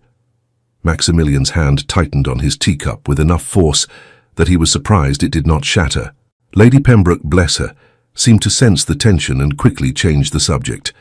"Your Grace, I understand you are establishing a scholarship in Lord Dominique's name. What a wonderful tribute to your brother." Maximilian forced himself to respond civilly, to engage in the mundane conversation of social calls, but his attention remained fixed on Elizabeth and Pembroke. The man had moved closer to her on the settee, was speaking in tones meant for her ears alone, and Elizabeth, damn her, was smiling at something he said. When the Pembrokes finally took their leave, Maximilian saw them to the door with all the courtesy his position demanded, then returned to the drawing room to find Elizabeth standing by the window, her shoulders tight with tension. "Well," she said without turning around. "That was interesting." "Pembroke was flirting with you," Maximilian said flatly. "Yes, I noticed. And you seemed to enjoy it." Now she did turn, and he saw fire in her eyes. "I was being polite as the situation demanded." "What would you have had me do? Announce to Lord Pembroke that I could not accept his invitation because I am actually involved in a secret liaison with my brother-in-law?" The words hit like a slap, and Maximilian felt his own temper rise to match hers. "Of course not. But you need not have been quite so encouraging." "Encouraging?" I smiled at a pleasant man who was attempting to be kind. "That is called courtesy, Your Grace." "Do not call me that. Not in private." "Why not? It is what you are, after all, the Duke of Ravenscroft, far too important to actually claim the woman he supposedly loves." Maximilian crossed the room in 3 strides, grasping her shoulders. "Is that what you think? That I am ashamed of you? I think that you want me safely hidden where no one can question your precious reputation," Elizabeth shot back, her eyes bright with unshed tears. "I think that while I have given up everything, my home, my independence, any chance of a normal future, you have given up nothing." "Given up nothing?" The words came out in a roar that would have made his servants scatter had any been nearby. "Elizabeth, I have given up everything that matters. Marriage, an heir, the respect of my peers if this ever becomes known. I have risked scandal and social ruin to keep you with me. Yes, to keep me hidden, to keep me secret. Do you know what it is like to watch women parade before you at every social function, knowing that any one of them would be a more suitable match than I? To know that I have no claim on you whatsoever, that if you decided tomorrow that you were done with me, I would have no choice but to leave?" The anguish in her voice stopped his anger cold. He released her shoulders, stepping back as understanding dawned. "You think I would discard you," he said slowly. "You think this is some temporary arrangement until I find a proper wife." "What else am I to think?" she asked, and now the tears did fall. "You have made me no promises, Maximilian. You have offered me no future. I am living in your home on your sufferance, and that could end at any moment." "It will not end, I have told you. You have told me you love me. But love and commitment are not the same thing, and I am beginning to realize that perhaps I have made a terrible mistake." The words struck him like a physical blow. "You wish to leave?" "I do not know what I wish anymore," she said wearily. "I only know that watching Lord Pembroke flirt with me and being unable to tell him that my heart belongs to someone else was more painful than I anticipated. and I find myself wondering how long I can continue like this before it destroys me." Maximilian felt panic rise in his chest, cold and paralyzing. The thought of Elizabeth leaving, of losing her again after finally having her, was unbearable. "What do you want from me?" he asked, and was ashamed to hear his voice shake. "Tell me what you need, and I will provide it." She looked at him with such sadness that it made his heart ache. "I need to know that I matter more than your reputation, more than society's opinion, more than the expectations that have governed your entire life. You do matter more. You matter more than anything. Then prove it." They stared at each other across the drawing room, the ultimatum hanging between them like a sword. Maximilian's mind raced, searching for some solution, some way to give Elizabeth what she needed without destroying everything they had built. But before he could speak, she turned away. "Forgive me," she said quietly. "I should not have said that. You have been more than generous, and I have no right to ask for more." "Elizabeth, I need to be alone," she interrupted. "Please." She left the drawing room before he could stop her, and Maximilian stood frozen, listening to her footsteps fade down the corridor. Then he collapsed into the nearest chair, his head in his hands, and faced a truth he had been avoiding for months. This arrangement, the careful discretion, the hidden love, was not sustainable. Something had to change, or he would lose her. And losing Elizabeth was simply not an option. Elizabeth did not appear for dinner that evening, sending word that she had a headache and would take a tray in her room. Maximilian ate alone in the dining room, the food turning to ash in his mouth, and tried to determine what he should do. The conventional path was clear: apologize, promise to be more demonstrative in private, while maintaining their careful discretion in public, hope that time would ease her doubts. It was the safe option, the sensible one. But Maximilian was tired of safe and sensible, tired of doing what was expected rather than what he wanted. And what he wanted, what he needed with a desperation that bordered on violence, was to make Elizabeth his in every way that mattered. The problem was how to accomplish that without destroying them both in the process. He was still pondering this question when Henderson appeared in the doorway, looking unusually hesitant. "Your Grace, forgive the interruption, but there is a gentleman here to see you. He arrived without notice and insists the matter is urgent." Maximilian frowned. "At this hour? Who is it?" "The Viscount Ashford, Your Grace." Maximilian went very still. Viscount Ashford was his cousin, his late father's nephew, and technically the heir to the duchy if Maximilian died without issue. They had never been close. Ashford was a dissolute fool who spent more time in gaming hells than managing his own modest estates. The man had no reason to call at Ashworth Manor, especially unannounced. "Show him to my study," Maximilian said, rising. "And Henderson, do not mention Lady Elizabeth's presence to the Viscount." "Of course, Your Grace." Maximilian made his way to the study, his mind already working through possibilities. Ashford's arrival could not be coincidence, not after all these years of minimal contact. The man wanted something, and Maximilian suspected he would not like what it was. He was correct. Viscount Ashford was sprawled in one of the study's leather chairs when Maximilian entered, looking entirely too comfortable. He was a handsome man in his early 30s, with the dark Ashworth colouring and a charm that concealed a calculating nature. "Cousin," Ashford said, rising with exaggerated courtesy, "how good of you to receive me at such an hour." "What do you want, Ashford?" Maximilian asked bluntly, not bothering with pleasantries. "Direct as always. Very well. I shall be equally direct." Ashford's smile took on a predatory edge. "I have heard the most interesting rumors about your household lately." Maximilian's expression did not change, though he felt ice form in his veins. "I am not interested in gossip." "Oh, but this is such fascinating gossip. They say you have taken in your late brother's widow, that she lives here in your home under your protection, and that the two of you are, how shall I put this delicately, remarkably devoted to one another." "Lady Elizabeth is family. I am fulfilling my obligation to my brother's memory by ensuring she is cared for." Of course," Ashford said with a knowing smile. "Purely familial devotion. I am certain the Archbishop would see it exactly that way should someone bring the matter to his attention." There it was, the threat barely veiled. "What do you want?" Maximilian repeated, his voice dangerously quiet. "I find myself in a bit of financial difficulty," Ashford admitted, dropping all pretense. "Gaming debts, you understand, significant ones, and I thought to myself, surely my dear cousin, who has always been so concerned with propriety and reputation, would be willing to assist me in my time of need, particularly if it meant avoiding an unfortunate scandal. You are attempting to blackmail me. Such an ugly word. I prefer to think of it as a mutually beneficial arrangement. You pay my debts, I remain remarkably disinterested in your domestic arrangements. Everyone wins." Maximilian moved to stand behind his desk, needing the barrier between them to keep from doing something he would regret. "And if I refuse? Then I am afraid I would have no choice but to make my concerns known to certain members of the clergy and society.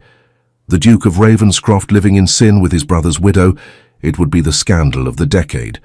Your reputation would be destroyed. And Lady Elizabeth, well, she would be utterly ruined. No respectable household would receive her. She would become a pariah." Every word was true, and they both knew it. If Ashford made good on his threat, Elizabeth would be destroyed. Maximilian could weather scandal himself. He had power and position enough to rebuild eventually. But Elizabeth had neither, and society was merciless toward women who transgressed. "How much?" Maximilian asked flatly. Ashford named a sum that was extortionate, but not impossible. Maximilian could pay it, though it would require liquidating some investments. "Very well," he said, his voice empty of emotion. "I will have my solicitor draw up the necessary documents." "Excellent.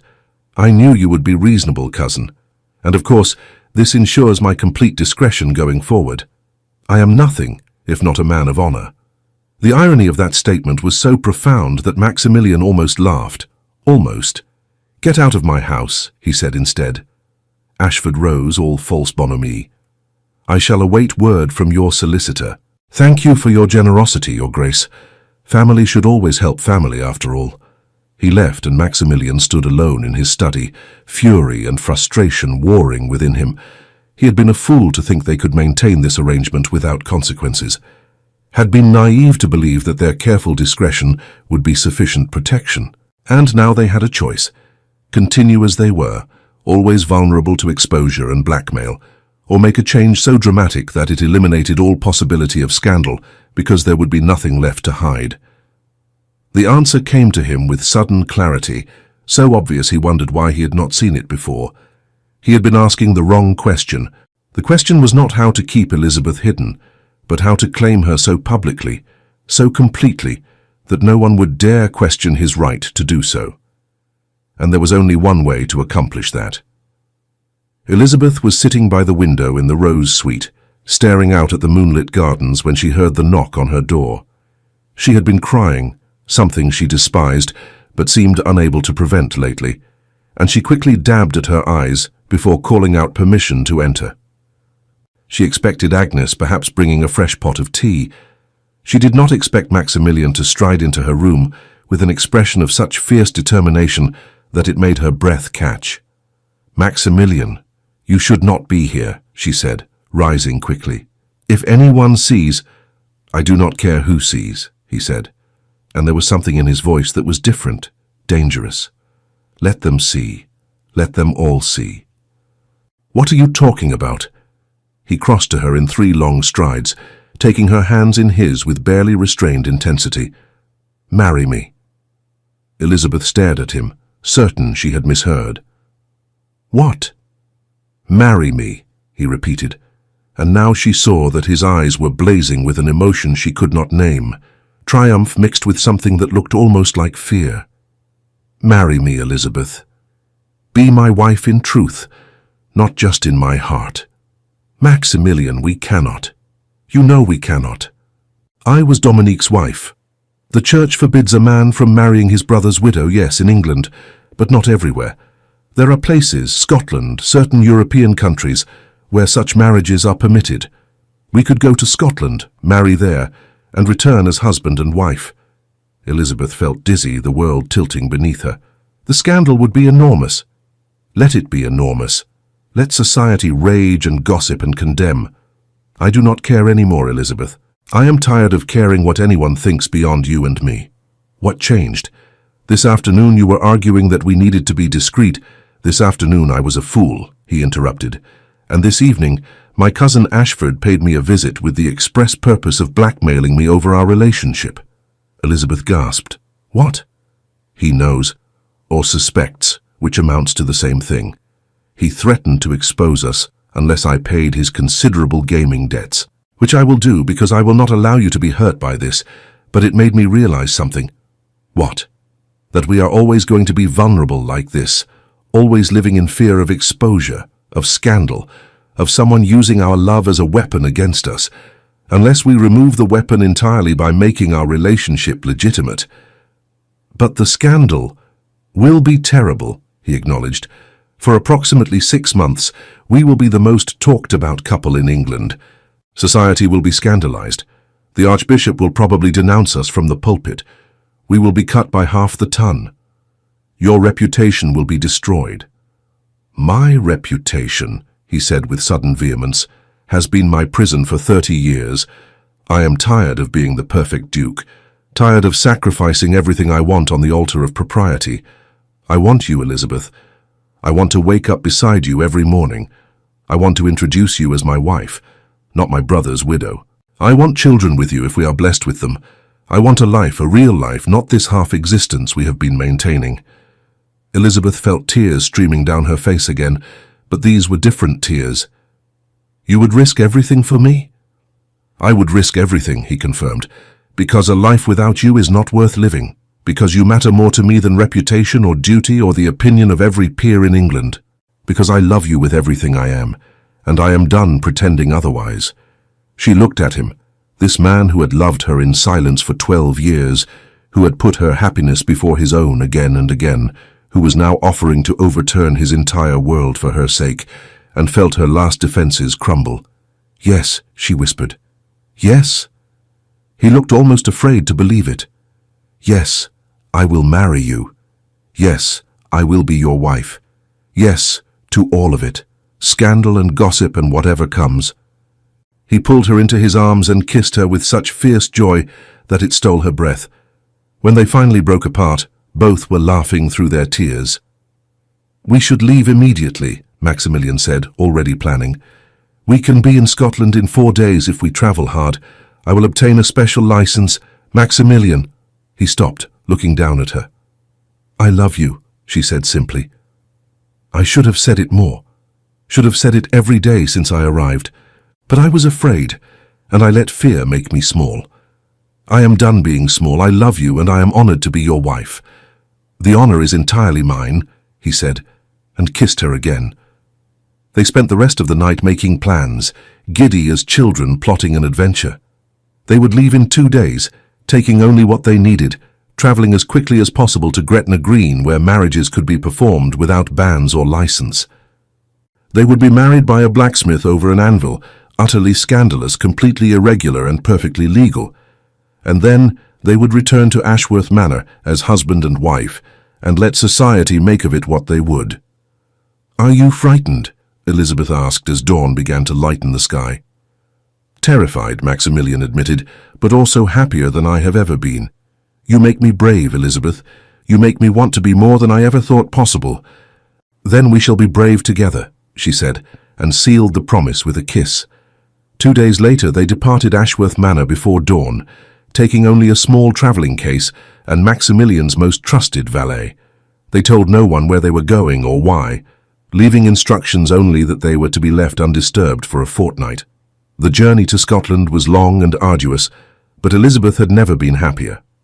They stopped at coaching inns along the way, and for the first time they shared a room without shame or secrecy.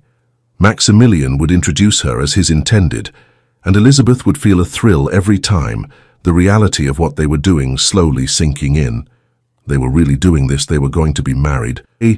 On the 4th day, they crossed the border into Scotland, and Elizabeth felt something inside her shift, a sense of possibility opening up, of a future that had seemed impossible becoming real. They reached Gretna Green as the sun was setting, painting the sky in shades of gold and crimson. The famous blacksmith shop was exactly as Elizabeth had heard described, simple, unpretentious, utterly lacking in the grandeur one might expect for a ducal wedding. It was perfect. The blacksmith himself was a jovial man who had clearly performed this ceremony countless times. He showed no surprise at their rank or circumstances, merely asked if they were of age and willing, then proceeded with the brief but binding ceremony. "Do you, Maximilian James Ashworth, take this woman to be your lawfully wedded wife?" "I do," Maximilian said, his eyes never leaving Elizabeth's face. "And do you, Elizabeth Catherine Hartwell, take this man to be your lawfully wedded husband?" "I do," Elizabeth replied, her voice strong and sure. "Then by the power vested in me, I now pronounce you husband and wife. You may kiss your bride." Maximilian did, thoroughly and completely, while the blacksmith and his wife applauded and Elizabeth laughed against his mouth. They were married. After 12 years of waiting, of loving in secret, of sacrificing and hiding and pretending, they were finally truly married. That night, in a small inn near the border, Maximilian made love to his wife for the first time. There was no shame in it now, no guilt or fear. There was only joy, fierce and complete and utterly transforming. "I love you," Elizabeth whispered against his skin. "I love you, I love you, I love you, and I love you," Maximilian replied, kissing her temple, her cheek, her lips. "My wife, my Elizabeth, mine." "Yours," she agreed, "for always." They stayed in Scotland for a week, glorying in their new status, reveling in the freedom of being together without concealment. But eventually reality called them back.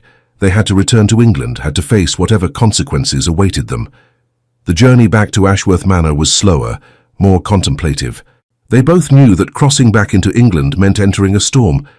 The ton would be scandalized. The church would condemn them. Friends might turn away, but they faced it together, and that made all the difference.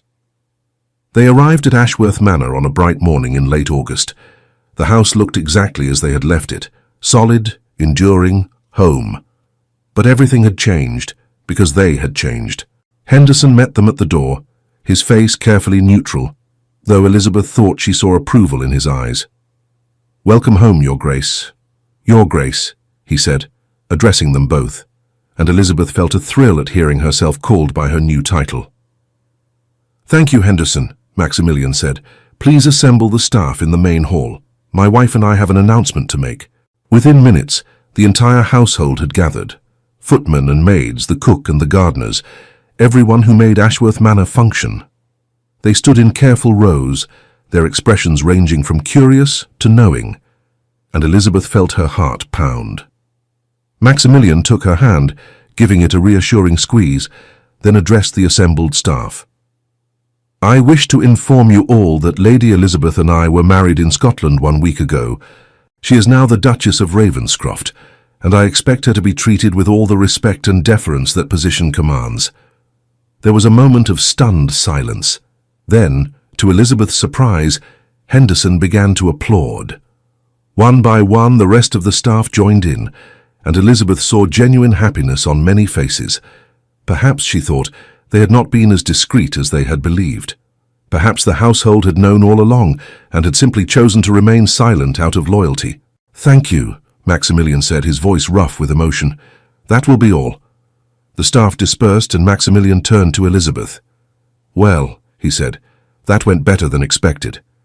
"Your staff loves you," Elizabeth replied, "and they want you to be happy." "Our staff," he corrected. "This is your home now, Elizabeth, truly and completely." She looked around the entrance hall, seeing it with new eyes, not as a place where she was merely tolerated, but as her home, her domain, the place where she would spend her life with the man she loved. "Our home," she repeated, testing the words. "I like the sound of that."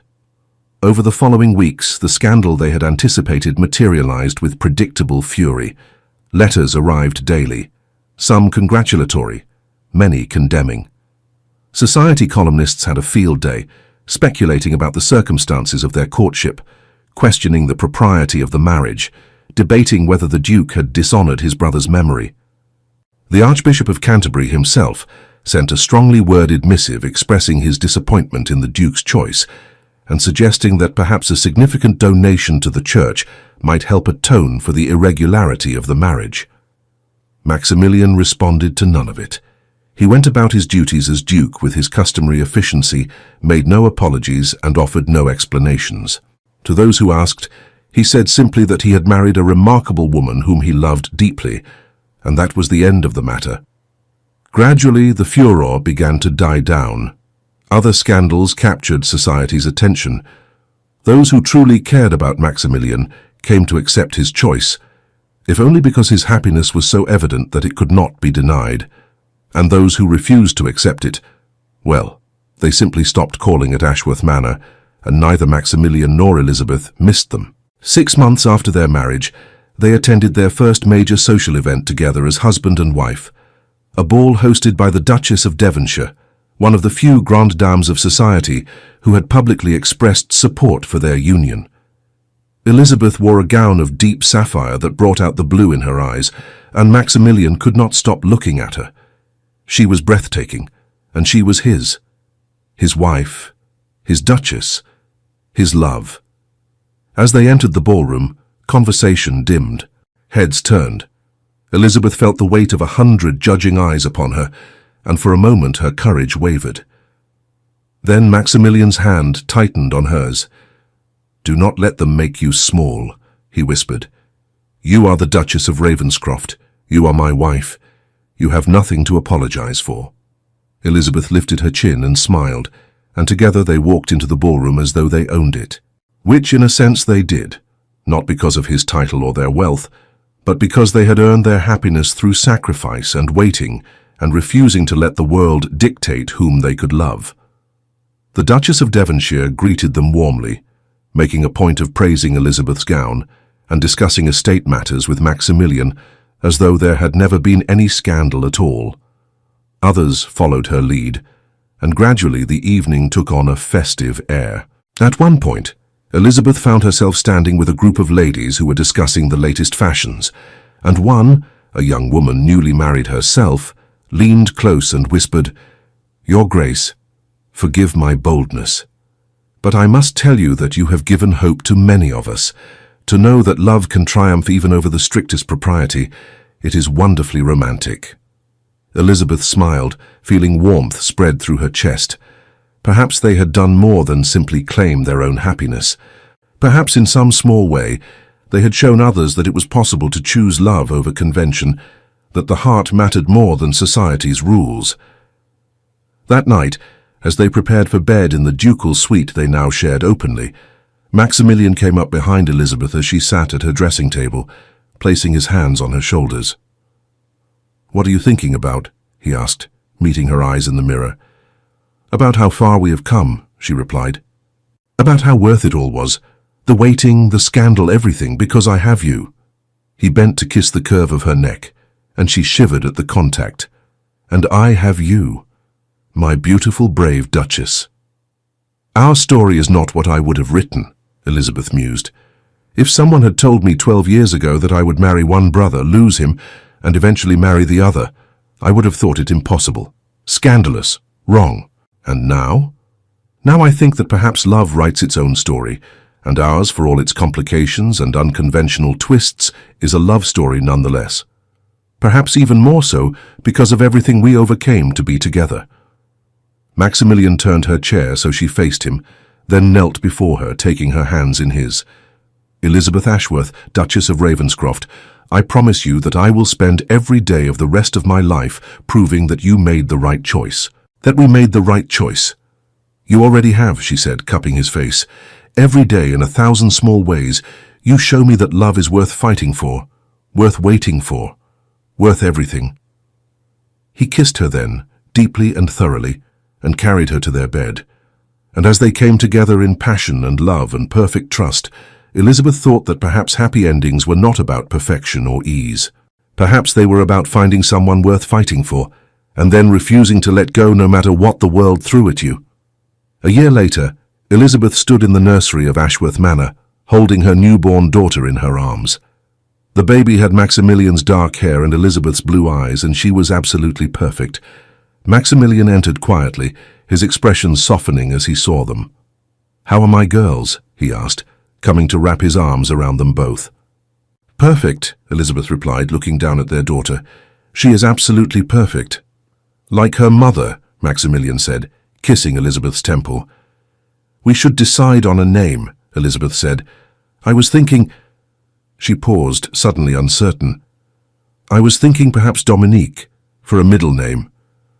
Maximilian was quiet for a moment, and Elizabeth worried she had overstepped. But then he nodded, his eyes bright with emotion. I think Dominique would have liked that, he said quietly. To be remembered, to be part of our happiness rather than its obstacle. Then she shall be Catherine Dominique Ashworth, Elizabeth decided, after both our mothers and after the brother who brought us together, even if he never knew it. Perfect, Maximilian agreed. They stood together in the nursery, the three of them, and Elizabeth thought about how strange and wonderful life could be, how love could find you in the most unexpected places, how happiness could emerge from loss, and how sometimes the most beautiful love stories were the ones that took the longest to unfold. She had been 18 when she first met Maximilian Ashworth. She was now 25, married to him for a year and a half, and holding their child in her arms. The journey between those two moments had been long and painful and complicated beyond measure. But looking at her husband, at her daughter, at the life they had built together, Elizabeth would not change a single moment of it. Because this, right here, right now, was worth everything they had endured, every tear, every moment of doubt, every sacrifice, worth the scandal and the whispers and the judgment of society. Love, real love, was always worth the price. What are you thinking? Maximilian asked, recognizing that distant look in her eyes. I am thinking, Elizabeth said, that we should tell our daughter this story someday when she is old enough. Tell her that love does not always come easily, that sometimes you have to fight for it, wait for it, endure for it, but that when it is real, when it is true, it is worth any price. A cautionary tale? Maximilian asked with a slight smile. No, Elizabeth corrected, a love story. The greatest love story I know. Our love story, Maximilian said, pulling her closer. Our love story, Elizabeth agreed. And as the afternoon sun streamed through the nursery windows, painting everything in shades of gold, the Duke and Duchess of Ravenscroft stood together with their daughter, living proof that love could triumph over even the most impossible circumstances. They had waited 12 years. They had loved in secret and in silence. They had sacrificed and endured and risked everything for this chance at happiness. And it had been worth every single moment. Thank you for staying with us until the end of this emotional journey. If this story touched your heart, we invite you to subscribe, like, comment, and share our channel. Your support inspires us to keep creating more stories of love, redemption, and breathtaking twists. Help us reach our first 1,000 subscribers, and together we'll continue sharing tales that warm the heart. At the end of this video, you'll see a suggestion for another of our historical stories. Click and let yourself be enchanted by another unforgettable tale. With all our gratitude, Echoes of Romance. The End.